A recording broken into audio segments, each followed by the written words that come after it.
Nah, jadi kita sudah selesai dari pembahasan prinsip Ahlussunnah wal Jamaah, ta'atu wulatil umur al-muslimin. Wajibnya untuk kita taat terhadap penguasa atau pemimpin yang muslim.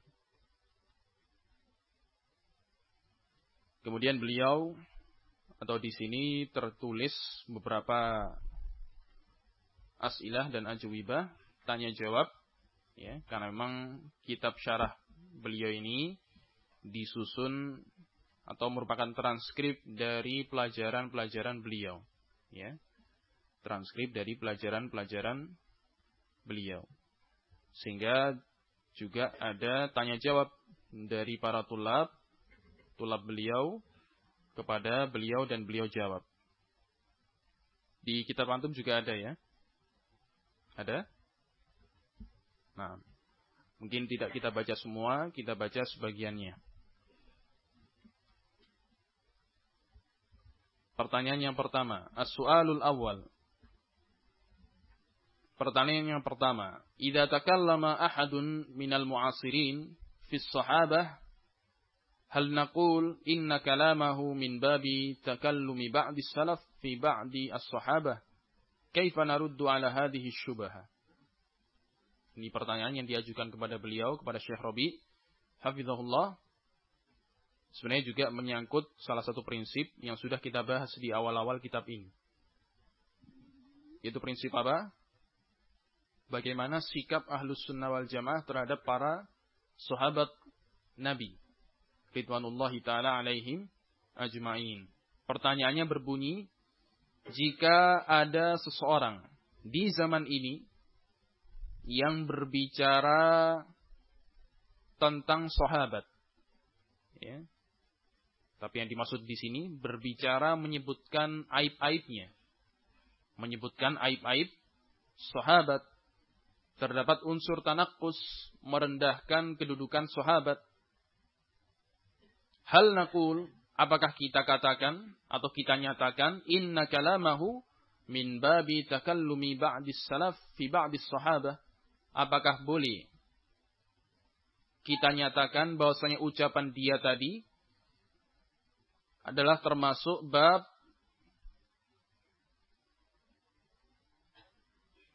ucapan sebagian salaf terhadap sahabat, ya.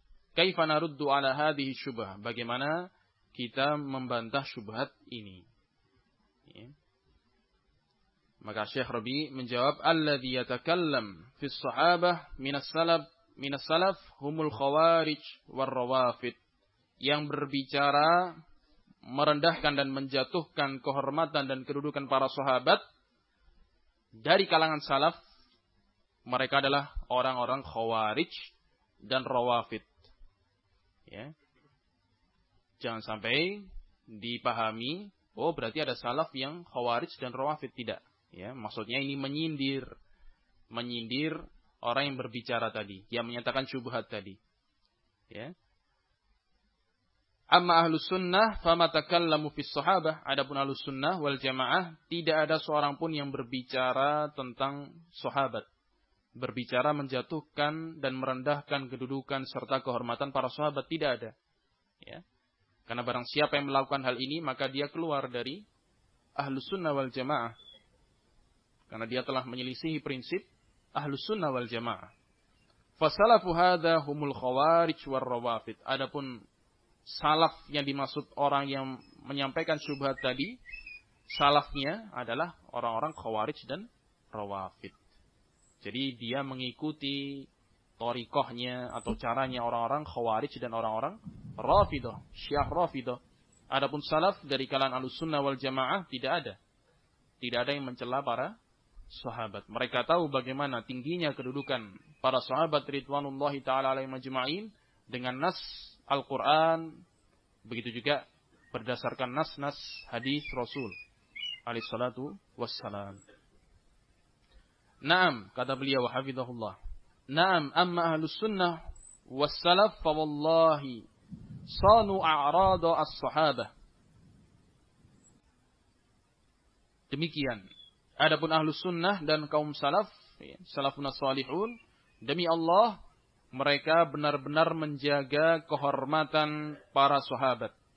Wa qala Umar bin Abdul Aziz rahimahullahu ta'ala, sebagaimana yang diucapkan oleh Umar bin Abdul Aziz, salah satu khalifah dari Bani Umayyah. Beliau berkata, qaumun hafizallahu suyufana min dima'ihim falnahfaz alsinatana min a'radihim. Mereka, ini adalah ucapan Umar bin Abdul Aziz memuji para sahabat. Kata beliau, mereka adalah sebuah kaum. Para sahabat adalah sebuah kaum yang Allah telah menjaga pedang-pedang kita dari darah-darah mereka.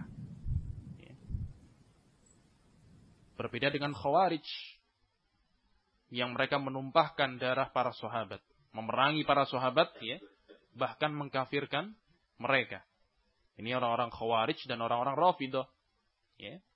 Nah, adapun Ahlus Sunnah terjaga dari itu semua. Kemudian beliau melanjutkan, fal nahfaz alsinatana min a'radihim, maka sebagaimana Allah telah memberikan nikmat kepada kita, kita tidak menumpahkan darah-darah para sahabat, maka hendaknya kita menjaga lisan kita dari mencela atau menjatuhkan kehormatan mereka. Demikian. Inilah prinsip salaf rahimahumullahu ta'ala jami'an. Nah, pertanyaan berikutnya. Langsung kita baca pertanyaan yang keempat. As-su'alus tsalits. Ini yang masih terkait dengan pembahasan kita tadi. Pembahasan wajibnya taat kepada pemimpin kaum muslimin. Beliau ditanya, halil khuruj bisayfi faqat amil khuruj yadkhul fihi al-kalamu fi wulatil umur.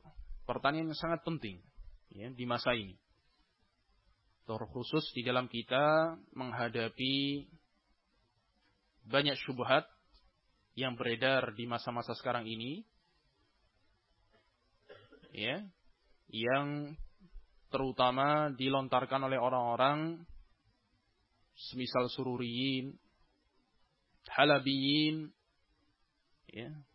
rojaiyun, atau yang semisal dengan mereka dari kalangan ikhwanul muslimin dan yang semanhaj dengan mereka. Pertanyaannya berbunyi, halil khuruj bisayfi faqat amil khuruj yadkhul fihi al-kalam fi wulatil umur. Yang dimaksud dengan memberontak terhadap pemerintah, terhadap pemimpin atau penguasa, itu apakah sebatas dengan pedang, artinya dengan mengangkat senjata, ataukah memberontak terhadap pemerintah, terhadap pemimpin atau penguasa itu bisa dalam bentuk ucapan. Ucapan, membeberkan aib-aib pemerintah, membeberkan aib-aib pemimpin dan penguasa. Bisa dipahami pertanyaannya? Apakah memberontak terhadap pemimpin itu hanya dalam bentuk mengangkat senjata? Ataukah ketika seorang itu membeberkan aib-aib pemimpinnya atau penguasanya, itu termasuk bentuk khuruj, termasuk bentuk memberontak terhadap pemerintah dan keluar dari ketaatannya? Maka Syekh Rabi hafizahullahu ta'ala menjawab, kulluhu minal khuruj. Semuanya, baik yang dengan mengangkat senjata maupun yang dengan lisannya, memprovokasi masyarakat untuk memberontak terhadap pemimpinnya, walaupun dia sendiri tidak mengangkat senjata, tapi dia memprovokasi masyarakat, membeberkan aib-aib pemerintah dan penguasa, kemudian memprovokasi masyarakat untuk memberontak terhadap pemerintah. Maka yang seperti ini pun, kata beliau, minal khuruj, termasuk bentuk khuruj, digolongkan ke dalam pemberontakan terhadap pemimpin atau penguasa. Alladzi yuthirun nasa bil kalam hadza minal qu'at.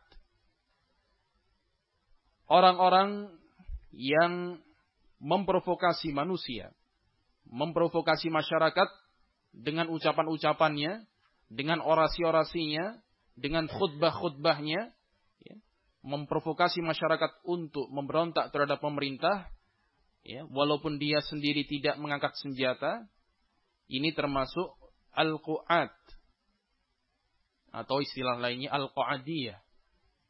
Ini jenis atau golongan orang-orang Khawarij yang hanya memberontak dengan lisannya. Ya. Memberontak terhadap pemerintah, terhadap penguasa dengan lisannya saja, tapi tidak mengangkat senjata. Ini disebut dengan orang-orang al-qu'adiyah. Ya. Kemudian beliau melanjutkan al-ibadiyah minal qu'at. Ya. Salah satu sekte Khawarij yang masih ada di zaman ini, yaitu sekte Khawarij al-ibadiyah. Ini termasuk al-qu'at, termasuk sekte Khawarij yang qu'at, ya, tadi, yang hanya dengan lisan tapi tidak sampai mengangkat senjata. Al-ibadiyah ini salah satu sekte Khawarij yang sudah ada sejak dulu, tapi sampai sekarang, ya, mereka masih ada dan bahkan memiliki negara sendiri, ya, yaitu negara Oman. Madhab resmi negara tersebut adalah madhab al-ibadiyah. Ini termasuk sekte Khawarij yang al-qu'at, al-qu'adiyah. Ya. Demikian. Para ulama sudah banyak yang menulis tentang bantahan terhadap al-ibadiyah ini. Ya. Di samping pemikiran mereka yang mereka tergolong Khawarij, di dalam permasalahan akidah juga banyak sekali penyimpangan-penyimpangannya. Di antaranya mereka meyakini akidah sesat Al-Quran makhluk. Ini di antara penyimpangan al-ibadiyah, sekte al-ibadiyah. Mereka juga mencela para sahabat Nabi ridwanullahi ta'ala alaihim ajma'in, dan beberapa penyimpangan yang lain. Yahuthuna 'alal jihad lakin ma yakhrujuna yuthirun nasa wa ma yakhrujun. Bagaimana, ya, amalannya orang-orang Khawarij Qa'adiyah? Mereka itu adalah orang-orang yahuthuna 'alal jihad, memprovokasi manusia untuk yang mereka istilahkan dengan jihad, walaupun bukan jihad syar'i, ya. Hakikatnya adalah terorisme. Mereka memprovokasi manusia untuk melakukan terorisme, tapi mereka sendiri tidak mau melakukannya. Ya. Yuthirun nasa wa ma yakhrujun. Mereka memprovokasi manusia, tapi mereka sendiri tidak mau melakukannya. Ini seperti yang dilakukan oleh pemimpin-pemimpin Khawarij di masa ini. Ya. Misalnya pemimpin-pemimpin, ya, Al-Qaeda atau juga ISIS. Nah, pemimpin-pemimpinnya yang menyuruh anggota-anggotanya untuk melakukan bom bunuh diri, ya, untuk melakukan amalan-amalan terorisme, tapi pemimpinnya sendiri, ya, tidak mau melakukannya. Kalau seandainya mereka meyakini bom bunuh diri itu adalah amalan yang mulia, kenapa pemimpinnya sendiri tidak mau melakukan? Ya. Nah, ini mereka adalah termasuk Khawarij yang Qa'adiyah. Nah, fahaula'il Khawarij al-Qu'at yusammunahum bil Qu'at walladhi yakhruju bis-sayf al-amru wadih huwa kharijiyun kharaja bis-sayf fakulluhum Khawarij sawa'un hadha aw dhaka. Ya. Maka orang-orang yang tadi yang memprovokasi manusia untuk melakukan pemberontakan terhadap pemerintah, terhadap pemimpin, tapi mereka sendiri tidak melakukannya, ini disebut dengan al-qu'at. Ya. Adapun yang memberontak dengan mengangkat senjata, perkaranya sangat jelas. Mereka adalah jelas-jelas khariji yang keluar memberontak terhadap pemerintah dengan senjata. Dan semuanya fakulluhum khawarij, semuanya dihukumi sama. Mereka semua khawarij, baik yang dengan senjata maupun yang dengan lisan saja. Sawa'un hadza au dzaka. Ya, baik yang ini maupun yang itu sama. Sama-sama dihukumi khawarij. Nah, ikhwani fillah rahimani wa rahimakumullahu jami'an.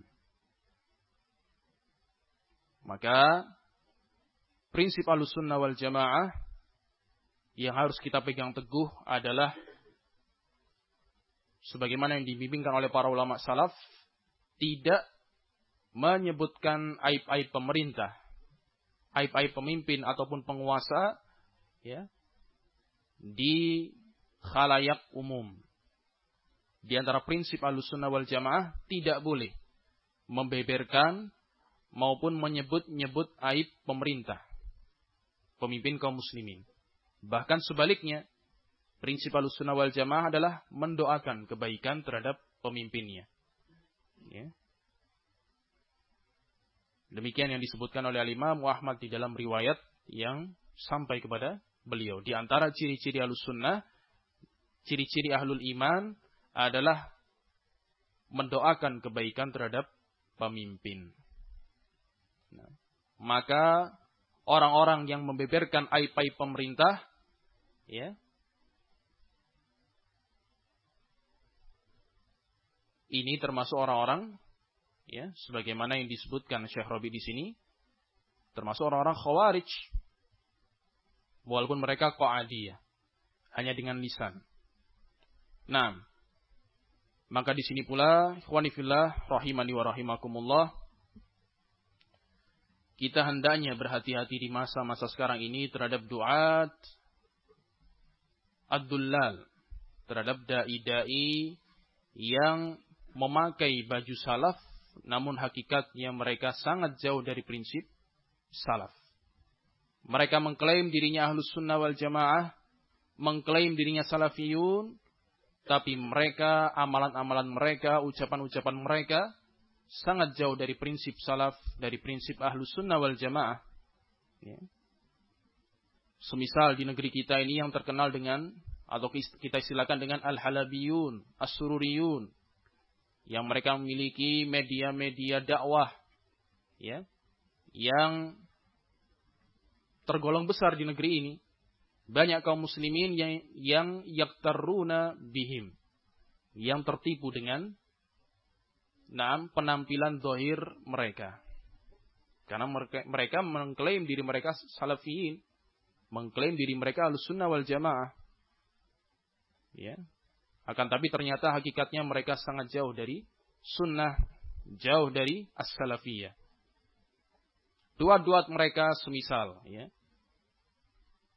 Ya. Ini sebagai bentuk tahdzir terhadap mereka, sebagaimana yang dilakukan oleh Muhammad Arifin Badri atau Ali Misri. Mereka melakukan, ya, membeberkan aib-aib pemerintah di media-media sosial mereka. Coba, ya, kalau kita terapkan pada prinsip salaf yang barusan kita dengarkan bersama tadi, ya, kita akan bisa tahu betapa jauhnya mereka dari bimbingan salaf. Walaupun mereka mengklaim diri mereka di atas sunnah, di atas salafiyah, tapi amalan mereka sangat bertolak belakang, ya, jauh dari sunnah. Semisal ini tadi, ya, mereka tidak malu-malu lagi untuk membeberkan aib-aib pemerintah di media-media sosial mereka. Mengkritik kebijakan-kebijakan pemerintah. Ini sama sekali bukan prinsip, bukan metode salaf. Sama sekali bukan metode Ahlus Sunnah wal Jamaah. Nah, maka dari sini pula ikhwani fillah rahimani wa rahimakumullah, ya, mungkin yang baru-baru ini kita sempat, ya, mendengar berita di negeri tetangga kita, di Singapura, ditangkap 2 orang warga negara mereka ya, yang tersinyalir memiliki hubungan dengan Khawarij atau kelompok teroris ISIS. Ya. 2 warga negara mereka ditangkap, kemudian ya, setelah diinterogasi, dicari, ya, diselidiki, ternyata disimpulkan, pihak otoritas Singapura menyimpulkan bahwasanya 2 orang warga negaranya ini tadi yang memiliki hubungan dengan kelompok teroris ISIS ternyata terpengaruh paham radikalisme setelah mereka mendengar radio Hang yang ada di kota Batam ini. Ya. Ini tentunya kesimpulan yang bukan tidak di atas dasar. Ya. Ini adalah sebuah kesimpulan yang memang dibangun di atas dasar yang jelas. Walaupun kita tidak berpedoman, tidak ya, i'timad, tidak menjadikan berita yang disampaikan oleh pihak otoritas Singapura ini sebagai dasar kita. Bukan, dasar kita adalah waqi', bukti-bukti yang sudah kita ketahui selama ini. Namun ini hanya sebagai tambahan bukti bahwasanya memang orang-orang sururiyin, orang-orang halabiyin, rojaiyin atau hang'iyin itu memang mereka ada keterkaitan dengan radikalisme atau yang semisalnya. Dan ini terbukti di antaranya tadi, ya. Dai mereka, ya, mungkin bisa dikatakan ustadz senior mereka melakukan hal ini. Membeberkan aib pemerintah di media-media sosial. Ini adalah ciri-ciri atau amalan-amalan radikalis. Amalan-amalan ya yang tidak sesuai dengan prinsip salaf atau bahkan bisa mengarah kepada terorisme dan radikalisme. Belum lagi di antara dai mereka ada yang memfatwakan untuk mungkin 2 tahun yang lalu memfatwakan ketika pemilu untuk mencoblos salah satu partai politik di negara kita ini, yaitu partai PKS. Nah, sebut saja Firanda, ya, salah satu ustadz senior mereka, ya, memfatwakan untuk agar kaum muslimin di Indonesia ketika pemilu mencoblos partai PKS. Padahal kita tahu apa manhaj dakwah PKS itu. Mereka bermanhajkan Ikhwanul Muslimin. Ini sangat jelas. Bahkan diakui oleh mereka sendiri. Dan kita tahu Ikhwanul Muslimin mereka adalah para pengikutnya Hasan al-Banna, Sayyid Qutb. Dan kita tahu bahwasanya Sayyid Qutb adalah bapak terorisme di zaman ini. Yang kesesatannya dan penyimpangannya sudah dijelaskan oleh para ulama. Ya. Bahkan kitab-kitabnya Sayyid Qutb, ya, termasuk kitab-kitab rujukannya orang-orang teroris di masa ini. Orang-orang ISIS, ya, buku pegangannya itu buku-bukunya Sayyid Qutb. Ya. Ini adalah idolanya orang-orang Ikhwanul Muslimin. Yang kata Firanda, di Indonesia hendaknya kaum muslimin mencoblos partai PKS yang haluannya adalah Ikhwanul Muslimin tadi. Para pengagum Sayyid Qutb. Ini berbahaya. Ya. Jadi walaupun orang-orang Hang melakukan klarifikasi bahwasanya mereka tidak ada keterkaitan dengan orang-orang dengan jaringan terorisme, ya. Wallahu ta'ala alam bisawab, apakah ini mereka nyatakan karena mereka jahil, mereka bodoh, ataukah pura-pura bodoh? Hanya 2 kemungkinan. Mereka tidak tahu, ataukah pura-pura tidak tahu. Dan dua-duanya berbahaya. Nah, maka hendaknya ikhwani fillah, rahimani wa rahimakumullah, ana nasihatkan kepada diri ana pribadi, dan kepada salafiyin, hafizakumullahu jami'an, untuk berhati-hati di dalam kita bermuamalah dengan mereka. Dengan sururiyin, dengan halabiyin, dengan rojaiyin atau hang'iyin. Ya, hati-hati dari mereka. Nah, jangan sampai kita berpikir, oh mereka kan mirip dengan kita.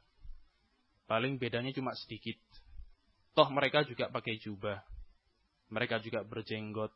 Akhwatnya juga bercadar. Ya. Ini hati-hati. Justru penyimpangan yang semakin tersamar itu semakin berbahaya.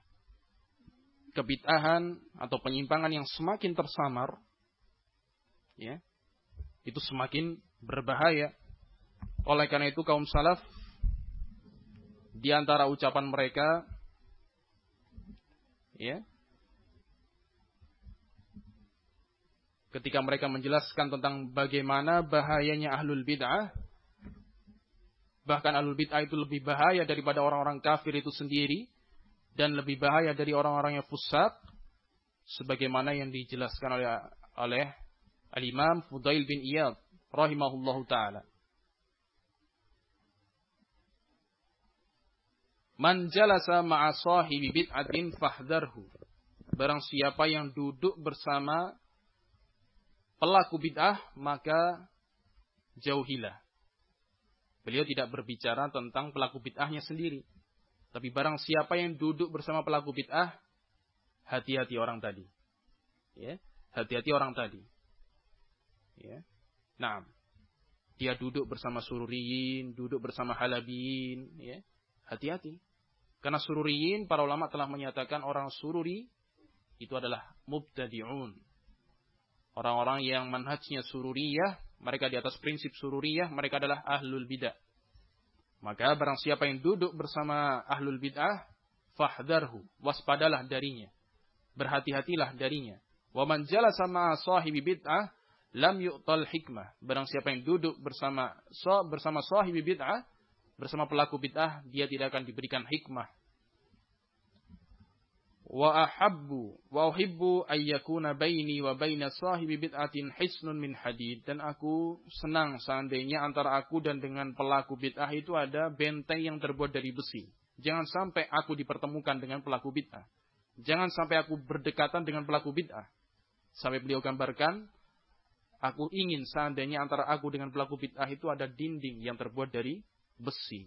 Aqulu indal yahudi wan nasrani ahabbu ilayya min an akula inda sahibi bid'ah.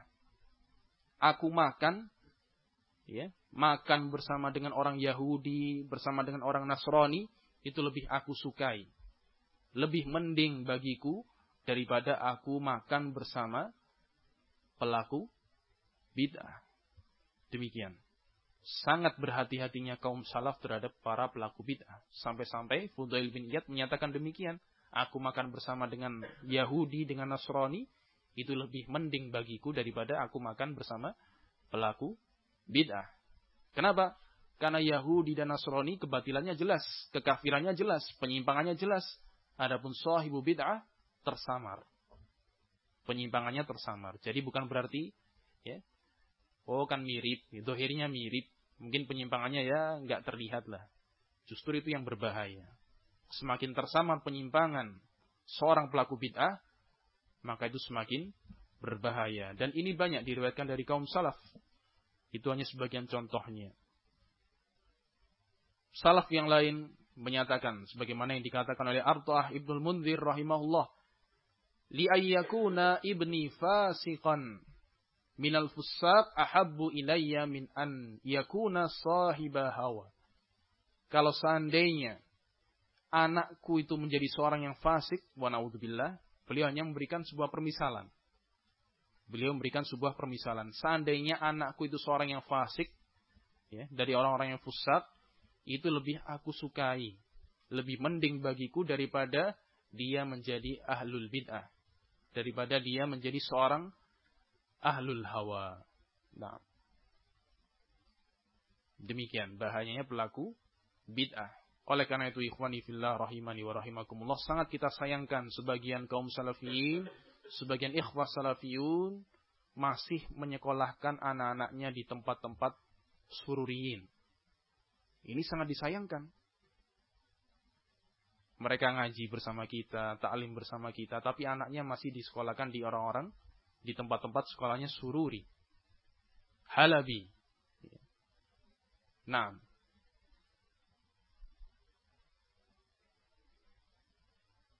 maka di sini kita ingatkan, ya, dengan ucapan Al-Imam Ahmad rahimahullahu taala dalam sebuah riwayat beliau menyatakan, "Idza ra'aita syaban fi awwali nushu'ihi ma'a ahli sunnah wal jamaah farjuhu." Jika engkau melihat ada pemuda yang dia tumbuh di lingkungan ahlus sunnah, tumbuh dididik oleh ahlus sunnah, bergaul dengan ahlus sunnah, farjuhu, maka harapkan kebaikan baginya. Tapi sebaliknya kata beliau, wa idza ra'aita syabban fi awwali nushu'ihi ma'a sahibi hawa fa ay'as minhu. Tapi jika engkau melihat ada seorang pemuda yang tumbuh besar dididik di lingkungan orang-orang ahlul ahwa, para pelaku bid'ah, ya, maka berputus asalah dari kebaikannya. Ini yang mengatakan bukan ucapan anak pribadi, tapi ini adalah ucapan seorang imam ahlus sunnah wal jamaah, Imam Ahmad bin Hanbal rahimahullahu ta'ala, menyatakan demikian. Maka bagaimana bisa seorang salafi, seorang sunni menempatkan anaknya sekolah dididik oleh orang-orang mubtadi'un, oleh orang-orang sururiyun, halabiyun. Ini suatu yang di luar akal yang sehat. Maka ini adalah nasihat bagi anak pribadi dan kepada antum sekalian, kepada ikhwah sekalian, hendaknya kita mengoreksi, ya. Dan hendaknya kita juga sering-sering mengingat sabda Rasul alaihi salatu wassalam, "Awsaqu ural iman al-muwalatu fillah wal mu'adatu fillah wal hubbu fillah wal bughdu fillah." Tali keimanan yang paling kuat adalah al-muwalatu fillah, berloyalitas karena Allah, wal mu'adatu fillah, dan membenci karena Allah. Wal hubbu fillah wal bughdu fillah, cinta karena Allah dan benci karena Allah. Ini adalah tali keimanan yang paling kuat, kata Rasulullah alaihi salatu wasallam dalam sebuah hadis yang sahih, ya. Oleh karena itu kaum salaf, di antaranya diriwayatkan dari Al-Imam Malik rahimahullahu taala, beliau berkata, "Kana as-salaf yu'allimuna auladahum hubbasy syaikhaini kama yu'allimunahum as-suwar minal Qur'an." Dahulu kaum salaf mengajarkan kecintaan kepada anak-anak mereka, cinta terhadap as-syaikhan. Siapa yang dimaksud syaikhan di sini adalah Abu Bakar dan Umar. Kaum salaf dahulu mengajarkan rasa cinta kepada Abu Bakar, kepada Umar, dan kepada Ahlus Sunnah seluruhnya, sebagaimana mereka mengajarkan surat dari Al-Quran. Ya. Jadi kedudukan cinta dan benci ini sangat menentukan terhadap akidah seseorang, terhadap manhaj seseorang, sampai-sampai digambarkan demikian. Dahulu kaum salaf mengajarkan rasa cinta terhadap Ahlus Sunnah, di sini disebutkan, dicontohkan dengan Abu Bakar dan Umar, sebagaimana mereka mengajarkan surat-surat dari Al-Quran. Ya, sebagaimana mereka mengajarkan membaca surat An-Nas, surat Al-Falaq, surat Al-Ikhlas, surat Al-Baqarah, Ali Imran, An-Nisa, mereka juga mengajarkan bagaimana cinta terhadap Ahlus Sunnah wal Jamaah, cinta terhadap Ahlul Haq. Maka sebaliknya pula, mereka juga mengajarkan rasa benci terhadap para pelaku bid'ah, rasa benci terhadap ahlul batil. Ini salaf, ini tuntunan salaf. Lalu bagaimana bisa, barakallahu fikum, ada seorang yang mengaku salafi menyekolahkan anaknya di tempat ahlul bid'ah? Ini suatu yang tidak sesuai dengan akal yang sehat, tidak sesuai dengan tuntunan salaf. Maka ini mudah-mudahan bisa menjadi nasihat bagi kita semua. Ya, tentunya kalau seorang anak, ya, diajar oleh seorang, ya, dididik oleh seorang, pasti akan muncul kecintaan terhadap orang yang mendidiknya. Itu pasti. Ya. Nah, dan ini sudah terjadi. Barakallahu fikum, ya. Ada kejadian, ya, peristiwa ada seorang ikhwah yang hendak menyekolahkan anaknya di tempat kita, namun ada salah seorang saudaranya yang masih belajar di tempat mereka. Ya. di sekolah mereka, di Fajar Ilahi.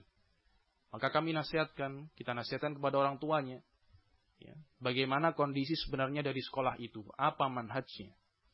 Akhirnya orang tuanya bisa menerima nasihat. Baik, insya Allah akan saya tarik anak saya dari Fajar Ilahi. Tapi apa yang terjadi? Setelah anaknya diajak, ya, untuk keluar dari sekolah itu, anaknya yang tidak mau. Dia sudah terlanjur kerasan, kalau istilahnya. Kerasan di sekolah itu, sudah terlanjur cinta dengan teman-temannya. Tentunya juga cinta terhadap para pengajarnya. Ini yang berbahaya. Ya, karena itu tadi. Ya. Nah, pergaulan dan rasa cinta itu tumbuh ketika dia bergaul dengan orang-orang tadi. Oleh karena itu, ya, jangan sampai itu terjadi pada putra-putri kita. Maka benar ucapan Al-Imam Muhammad tadi. Jika engkau melihat ada pemuda yang tumbuh dewasa di lingkungan ahlul bid'ah dan ahlul ahwa, maka putus asalah dari kebaikannya. Wallahu ta'ala alam bissawab. Sallallahu wasallam wa baraka ala nabiyina Muhammad wa ala alihi wa sahbihi wasallam. Alhamdulillahi rabbil alamin.